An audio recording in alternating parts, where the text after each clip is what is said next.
बिस्मिल्लाहिर्रहमानिर्रहीम। कराची का मौसम आजकल उतार चढ़ाव का शिकार है। कभी नज़ला हो जाता है, खांसी आती है। अगर 2-3 दिन नज़ला रुक जाए तो खांसी रुक जाती है यकीनन।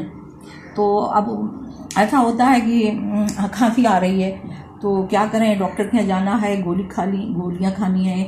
तो इससे बेहतर यह है कि आपके घर में शहद तो ज़रूर होता होगा। मेरे पास तो ये शहद है, बहुत ज़बरदस्त शहद है, अफीफ़ा हनी। अब हम क्या करेंगे, बेटे आए कहेंगे, बल्कि वो बार बार खांस रहे थे। मैंने कहा बेटा क्या हुआ, खांसी क्यों आ रही है? मम्मी बस ज़रा सा नज़ला हुआ था, खांसी रुक गई। मैंने कहा अच्छा मैं अभी करती हूँ। तो मैंने क्या किया, मेरे पास ये काली मिर्च है पिसी हुई बारीक, मैं सिल पे पीसती हूँ ताकि पत्थर की पिसी हुई चीज़ वैसे असली होती है। तो हम अब क्या करेंगे, अब इसकी चटनी बनाएंगे।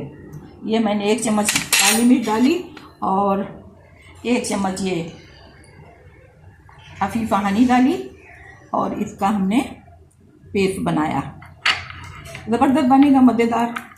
और इसमें शहद में तो वैसे ही बहुत जायका होता है। तो अब इसको हम बना के, हमने कहा बेटा इसको आप ऐसा करें, थोड़ा थोड़ा सा मैंने यूँ चम्मच दिया, मैंने कहा थोड़ा थोड़ा सा इसको चाटिए। चाटते रहे, तकरीबन आधा घंटा पौना घंटा मेरे साथ बैठे।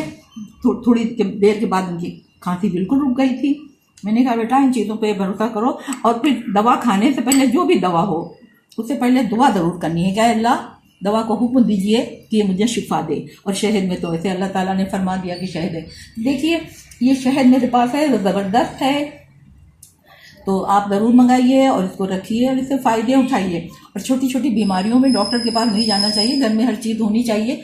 और छोटी मोटी चीज़ें तो हर घर से निकल आती हैं, बस ये इसके इस्तेमाल का तरीका सही होना चाहिए। मैं तो जब भी बताती हूँ किसी को, जब मैं खुद आजमाती हूँ।